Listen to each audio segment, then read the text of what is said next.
Hello everyone, this is lesson 6, Ahrimanic prayers. A lot of folks don't understand is that the concept of prayer has been warped throughout time. Original prayer was specifically designed specifically to program people, to program your subconscious, so that you have all of these neat little things packed away so that you're programmed to think, to say, and to act in accordance with the religion.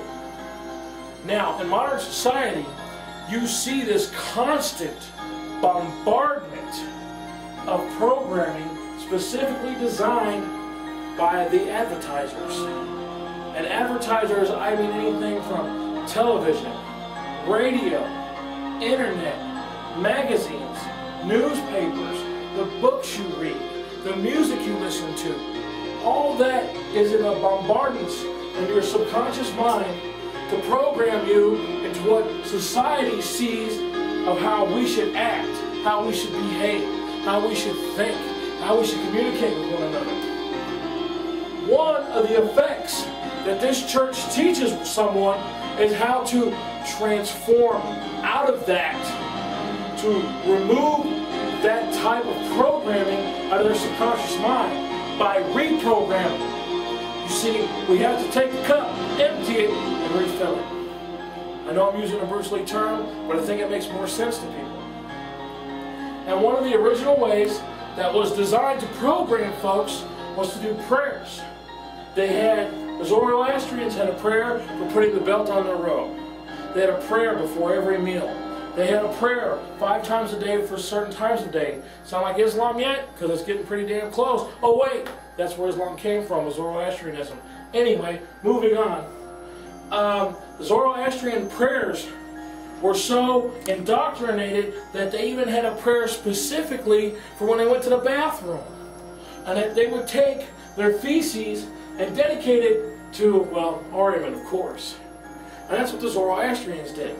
So, the Church of Ahriman has decided that in order to help with the transition of its members are to partake the prayers and the ritual. And if they choose to do the evening prayer, the midday prayer, they choose to do the poo-poo prayer as we call it, or if they choose to do the blessing prayer, or whatever prayers they decide to do, they are available in the second book, Ahrimanic Enlightenment, and as well as the self-transformative rituals, which takes 1 full year, and it's all mapped out in the book, has these prayers throughout all the self-transformative ritual. Why? Because it is my job as the Dastur, and it is my clergy's job to take people and transform them to where they have a whole different set of programming. That way, you're no longer being subservient to a God or to the clergy of another church where all they're doing is taking your money and taking your money and taking your money and leaving you as a sheep left out in the cold saying these weird little prayers that they say, begging on their knees, saying, oh God, give me this and give me that and yada yada this and yada yada that. But let me explain something to you about Christian prayers. They go back to Judaic prayers, which goes back to the Kabbalah. Everybody knows about the Kabbalah, right? And the thing is, with a Kabbalah-esque prayer, if the deity or the creator or whatever term you want to use does not benefit while you benefit at the same time from the prayer, you'll never receive that prayer. Now, our prayers are more akin to what the Buddhists call a mantra. But in fact, when we do the prayers, you'll hear me say the word mantra, which means the same thing as mantra.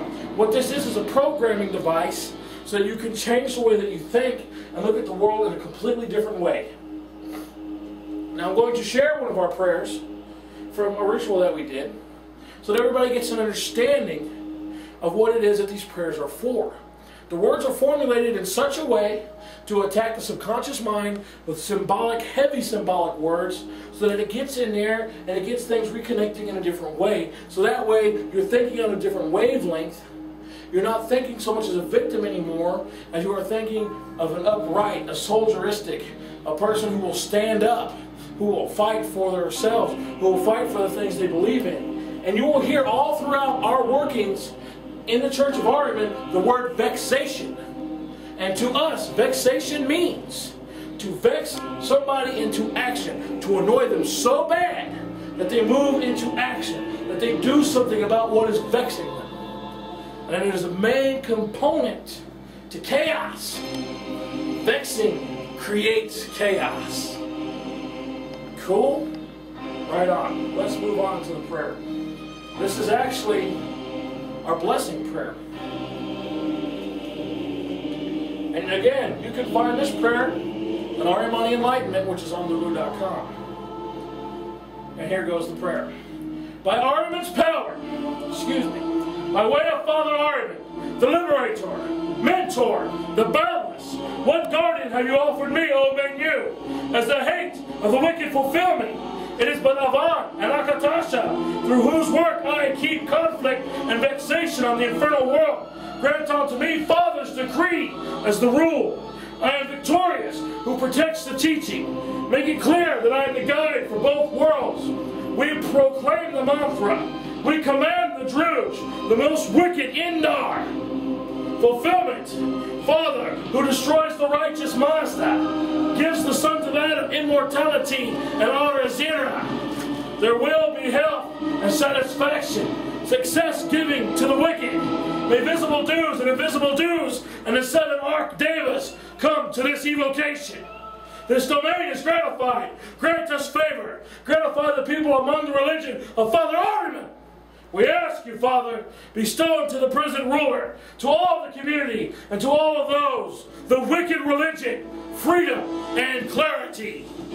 May the sons of Adam and their children live 1,000 years, direct them to health, gratification, and defiance. Allow them clarity, allow them understanding for deserving. Allow them a guarded domain for many years and countless hours. Keep them in your favor. This year is of your favor. The night is triumphant.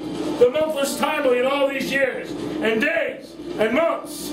Allow them health to vex, to battle, to guide and corrupt those without.